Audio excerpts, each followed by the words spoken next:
प्रस्तुत है आपके समक्ष श्रीमद् भागवत गीता के अध्याय 2 से 38वां श्लोक।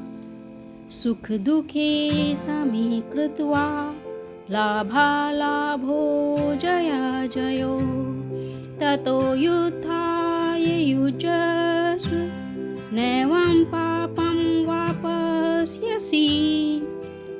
तुम सुख या दुख, हानि या लाभ, विजय या पराजय का विचार किए बिना युद्ध के लिए युद्ध करो।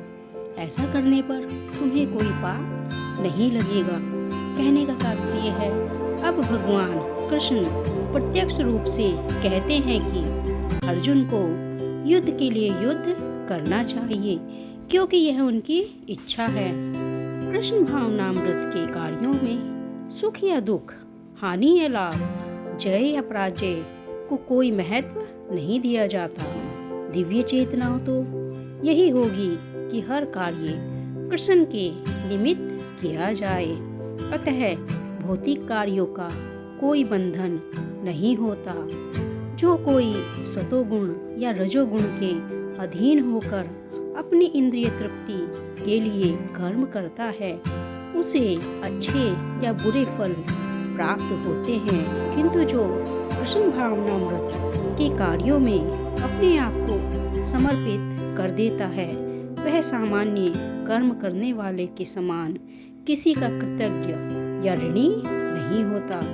भागवत में कहा गया है, देव ऋषि भूतात्प नृणा प्रतृणा न किंकरो नायाम ऋणी च राजन् सर्वात्मनाय शरणं शरण्ये गतो मुकुन्दं परिहर्त्य कृतम्।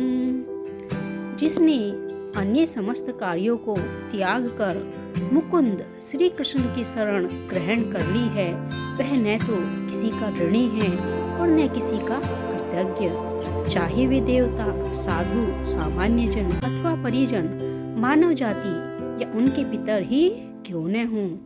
इस श्लोक में कृष्ण ने अर्जुन को अप्रत्यक्ष रूप से इसी का संकेत किया है। इसकी व्याख्या अगले श्लोकों में और भी स्पष्टता से की जाएगी।